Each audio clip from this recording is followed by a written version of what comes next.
The slap came so fast I didn't have time to react. My glasses went flying, shattering on the elegant ballroom floor as 130 guests watched in absolute silence.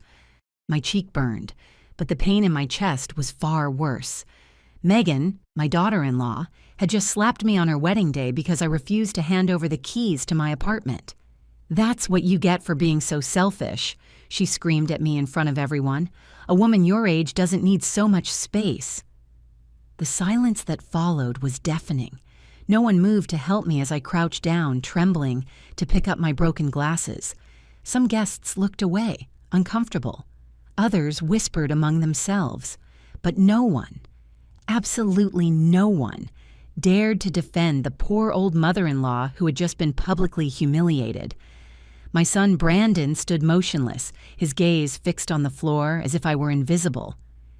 "You're not welcome here anymore," Megan continued, smoothing her pristine wedding gown. "Brandon and I need our privacy to start our new life. Your apartment would be perfect for us while we shop for something better." Her words were pure venom. For months, I had endured her condescending comments about my worn-out clothes, my old car, my simple life. But this had crossed a line that should never have been touched. I rose slowly, feeling all eyes on me like sharp daggers. Tears streamed down my face, but inside, something had changed forever. That slap wasn't just a physical blow, it was the final straw.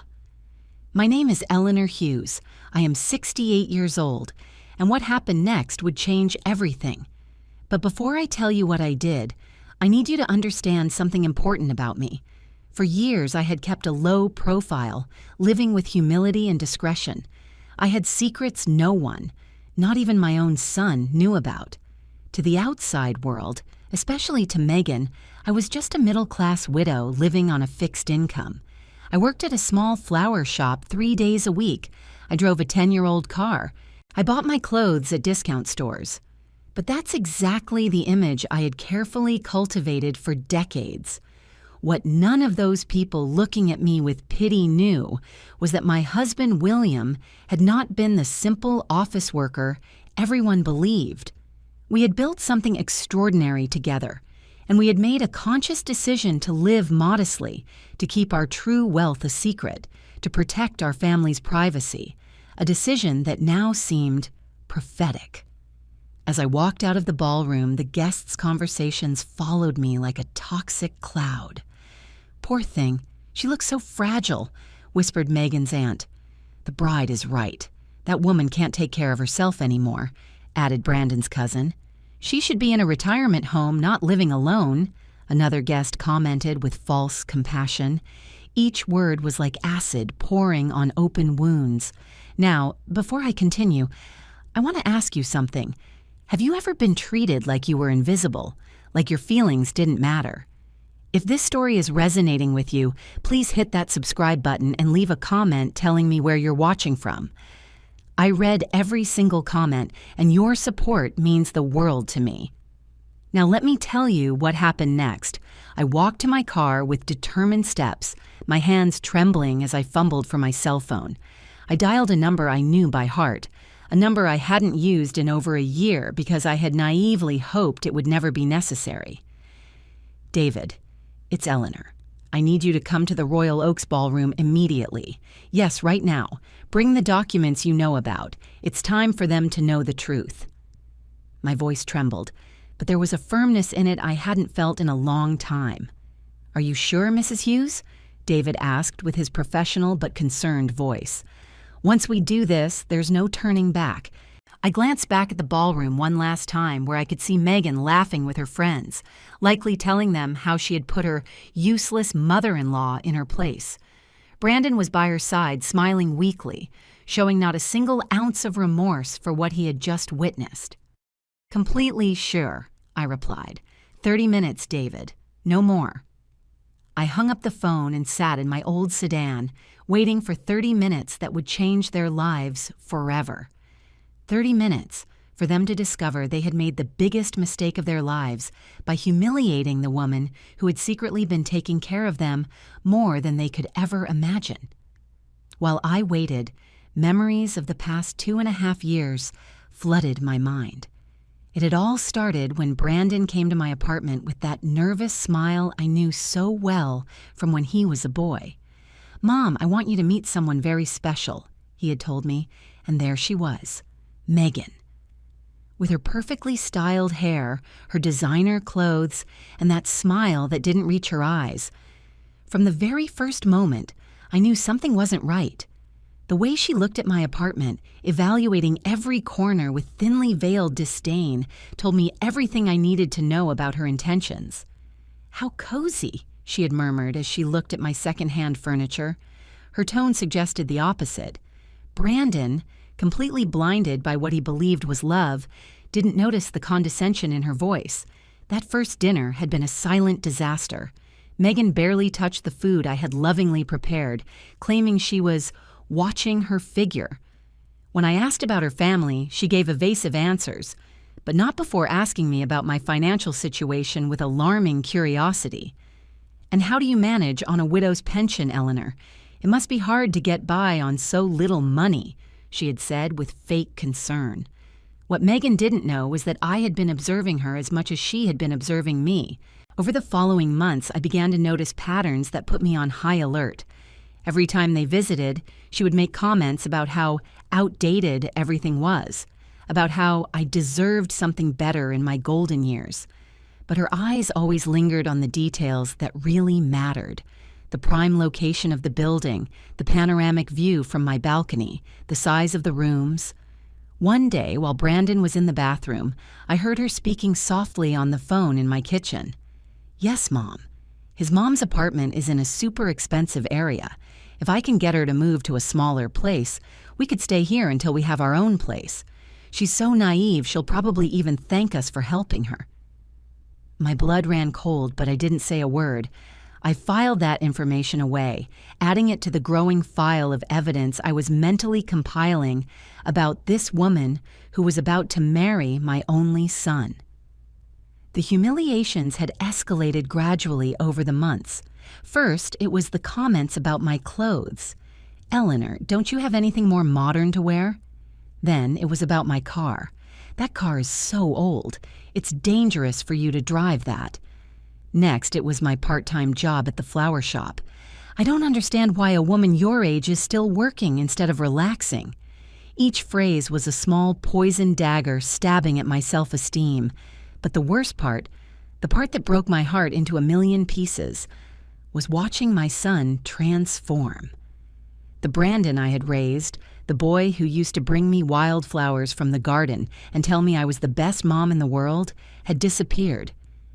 In his place stood a man who seemed to lose his personality whenever Megan spoke, acting like a puppet on strings she controlled with expert precision. "Mom, Megan thinks you should consider downsizing," he told me 3 months before the wedding. "She's just worried about you being alone in such a big place." "Brandon, I've lived here for 30 years. This is my home." "I know, but times change. We all have to adapt." We all have to adapt. Those words, coming from my own son's mouth, but clearly planted there by his fiancée, hurt more than any slap ever could. Let me ask you something. Have you ever watched someone you love change into a person you barely recognize? Someone who used to care about you but now treats you like an obstacle? If you know that feeling, type "I understand" in the comments. Your stories matter to me. Now let me tell you what happened when David arrived at the ballroom. Exactly 30 minutes after my phone call, a sleek black Mercedes pulled into the parking lot.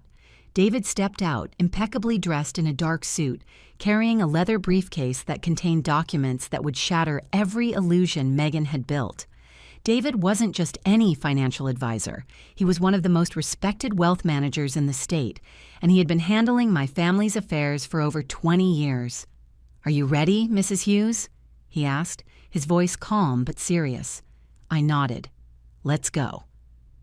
We walked back into the ballroom together.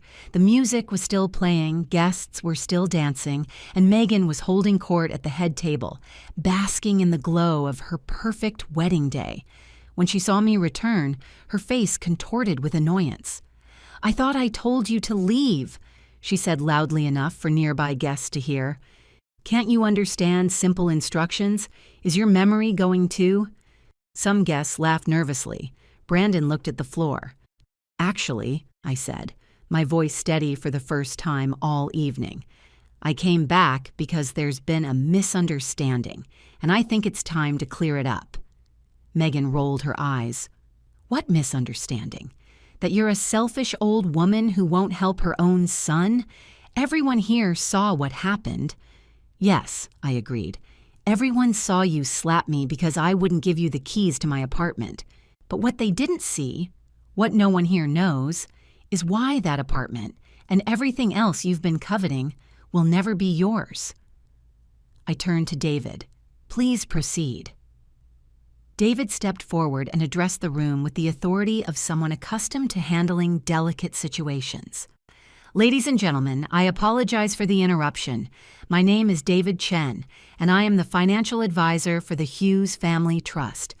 I'm here to clarify some important information that seems to have been misunderstood." Megan's confident smirk began to falter. "Mrs. Eleanor Hughes," David continued, "is not, as some of you seem to believe, a struggling widow living on a fixed income." He opened his briefcase and pulled out a folder. "Mrs. Hughes is the sole beneficiary of the William Hughes estate, which includes, among other assets, a real estate portfolio valued at approximately $47 million, investment accounts totaling $32 million, and a charitable foundation with an endowment of $15 million. The silence in the room was absolute. Megan's face went from smug to confused to horrified in the span of 3 seconds. That's impossible," she stammered. "She works at a flower shop. She drives a terrible car. I choose to live simply," I interrupted calmly. "My husband and I built our wealth through decades of hard work and smart investments. We also learned that money reveals people's true character. Some people love you for who you are. Others love you for what they can take from you." I looked directly at Megan. "I think we all know which category you fall into." Brandon finally looked up, his face pale. "Mom, I didn't know." "No, you didn't. Because you never asked. You never cared about who I really was. You only cared about what Megan told you to care about." I turned back to the stunned crowd. For 2.5 years, I have listened to this woman insult me, belittle me, and scheme to take my home. I have watched my own son stand by and say nothing while she treated me like garbage. Tonight, she slapped me, physically assaulted me, because I wouldn't give her my apartment keys. I paused, letting the words sink in. I want everyone here to understand something. I was prepared to help Brandon and Megan. I had already set aside a generous amount for their wedding gift, for a down payment on a house, for their future children's education. But that generosity was conditional on one thing: respect. I looked at Megan, whose perfect makeup was now streaked with tears of rage and humiliation. "You failed that test spectacularly." David stepped forward again. "I should also mention that as of this moment, per Mrs. Hughes's instructions, Brandon Hughes has been removed as a beneficiary from all family trusts and accounts. The inheritance he was expecting, approximately $18 million, will now be redirected to charitable causes." Brandon's face went white. "Mom, you can't." "I can," I said firmly, "and I have. You made your choice, Brandon. You chose a woman who saw me as nothing but an obstacle to her ambitions. You stood by while she humiliated me, disrespected me, and tonight physically attacked me. Actions have consequences." I picked up my purse, the same worn purse Megan had mocked so many times, and headed for the door. "Enjoy your wedding, Megan. I hope the memories of this night keep you warm, because they're the most expensive thing you'll ever get from this family." Thank you so much for watching. If this story is touching your heart, please hit that like button and subscribe to my channel. And tell me in the comments, what would you have done in my situation? I love reading your responses. Now let me tell you what happened after that night. The weeks following the wedding were a whirlwind of emotions and decisions. Brandon called me 17 times in the first 3 days. I didn't answer. He left voicemails that ranged from angry to pleading to desperate. "Mom, you can't do this to your own son." "Mom, Megan is sorry. She wants to apologize." "Mom, please, we need to talk. This is destroying us." I listened to each message once, then deleted it. Megan's apology came in the form of a handwritten letter that arrived a week after the wedding. It was 4 pages long, filled with excuses and justifications, and carefully crafted phrases designed to manipulate me into forgiving her. I was under so much stress from the wedding planning. "I never meant to hurt you. I know we got off on the wrong foot, but I truly want us to be a family." I read it once, then put it through the shredder. But the real surprise came from an unexpected source, Megan's younger sister, Sophie. Sophie had been at the wedding.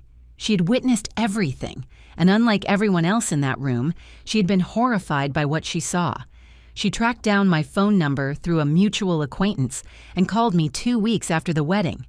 "Mrs. Hughes, you don't know me well, but I'm Sophie, Megan's sister. I need to talk to you. Please, it's important." Something in her voice made me agree to meet her. We met at a quiet cafe downtown. Sophie was 24 years old with kind eyes that reminded me nothing of her sister's calculating gaze.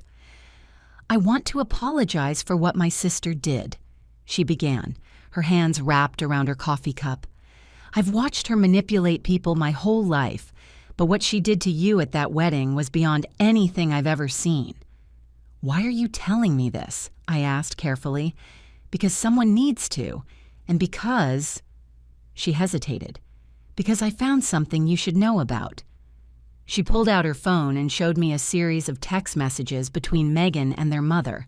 The messages revealed everything. Megan had been planning to take control of my apartment from the very beginning. She had researched property values in my neighborhood. She'd consulted with a lawyer about elder care options that would allow them to claim I was unfit to live alone.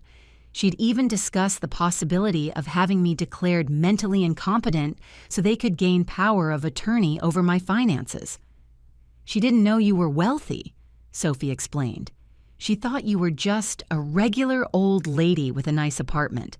Her plan was to get you moved to a nursing home and take over your lease, then eventually buy the place at a discount through some legal loophole her lawyer friend told her about." I stared at the messages, feeling sick. "Why would you show me this?" I asked Sophie. "She's your sister." Sophie's eyes filled with tears. "Because I'm tired of watching her destroy people. She did the same thing to our grandmother before she died. Manipulated her, isolated her from the family, convinced everyone she had dementia when she was perfectly lucid.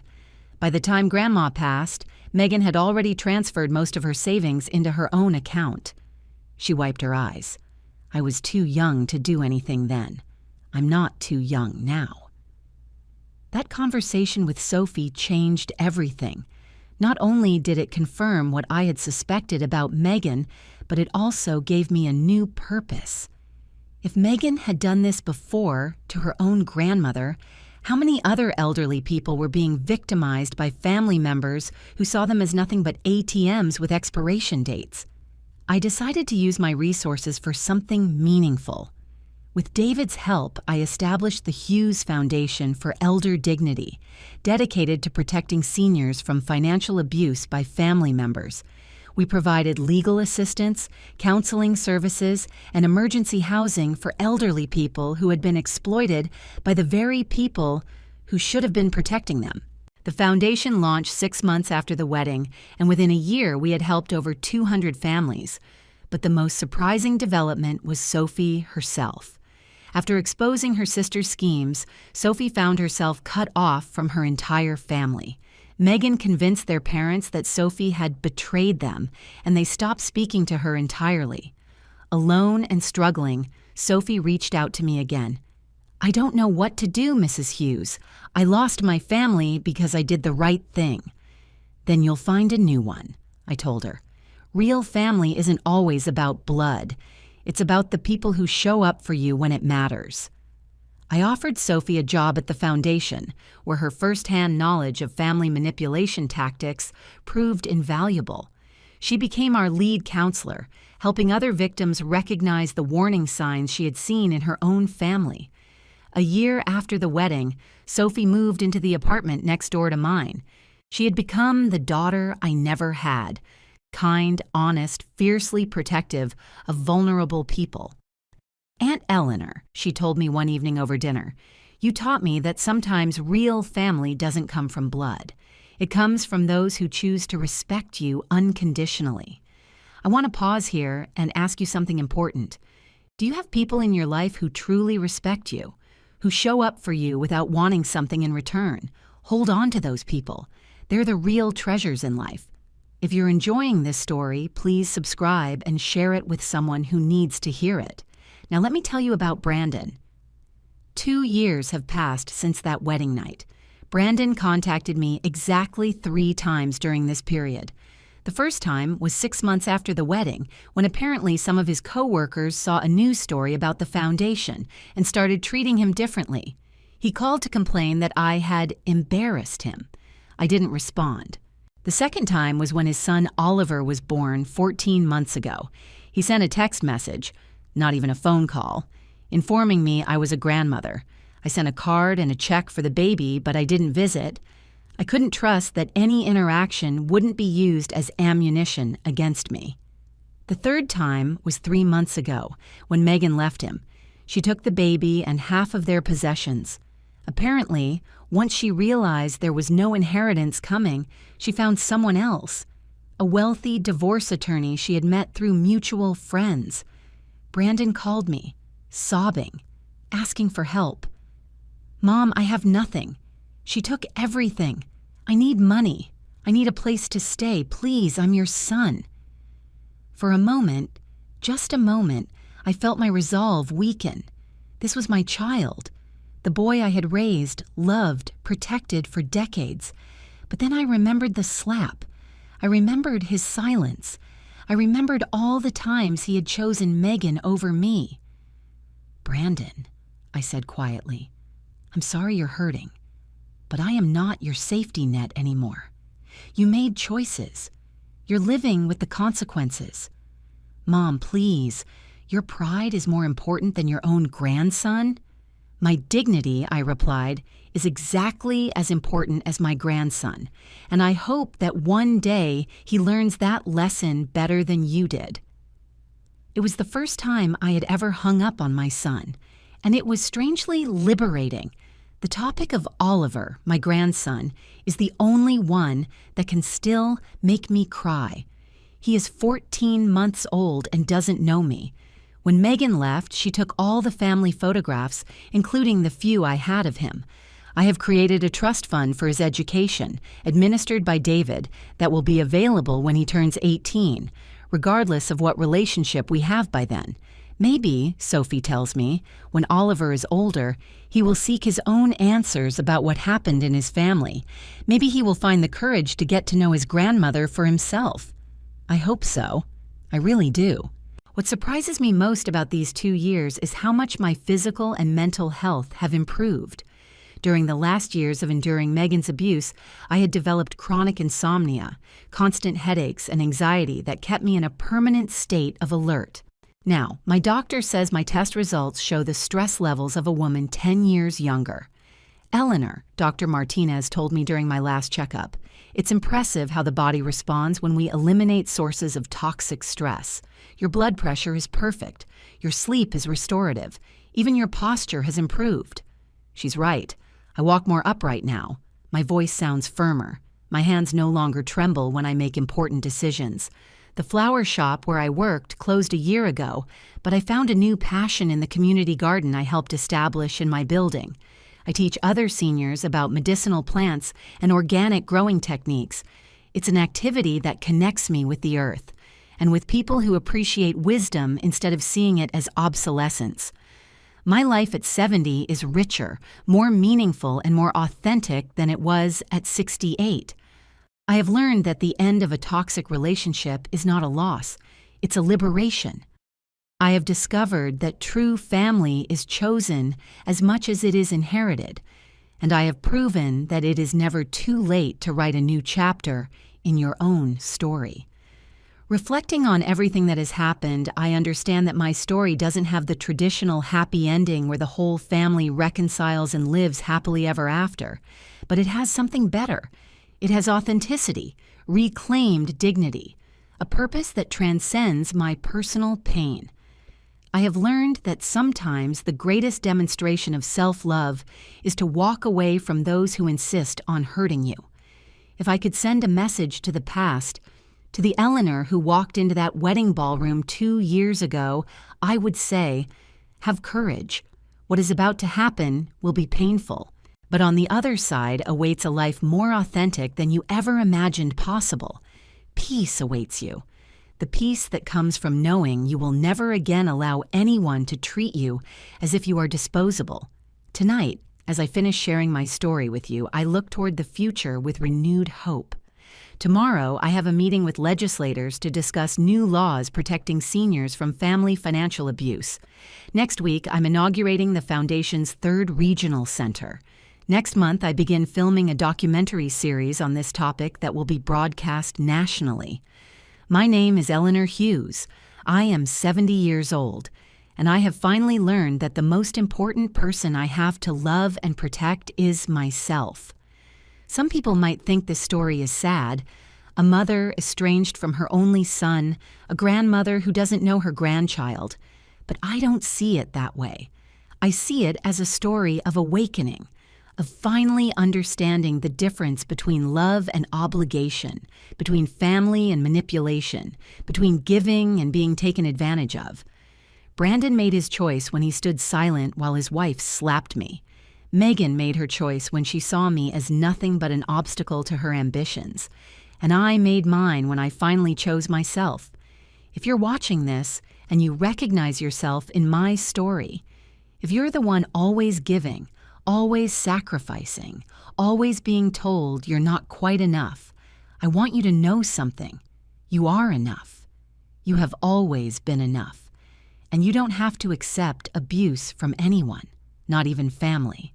The people who truly love you will never make you feel like you need to earn their respect. They will never slap you for saying no. They will never see your boundaries as obstacles to their greed.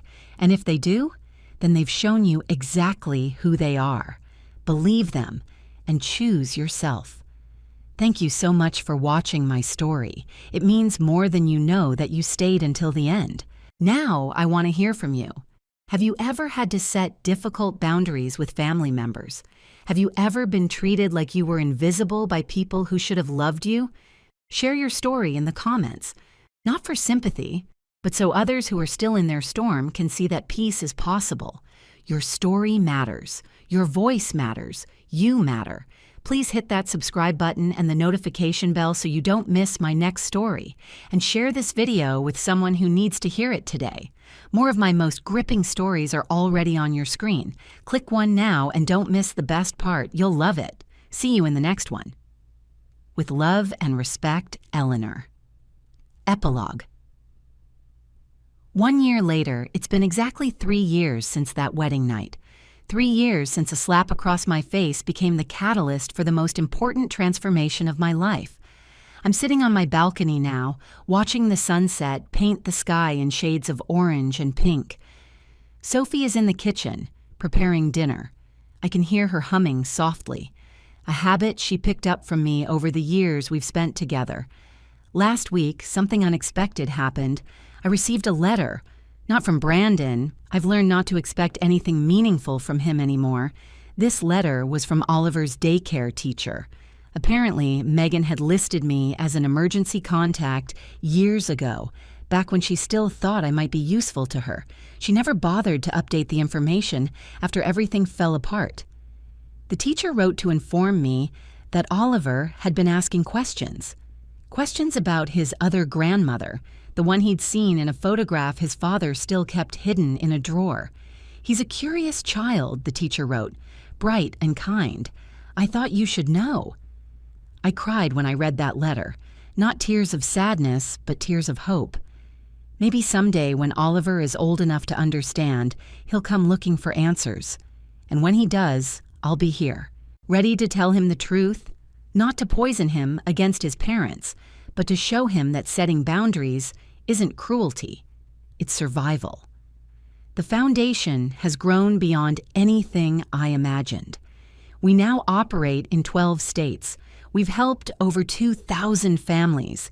We've recovered more than $8 million in assets that were illegally taken from elderly victims by their own family members.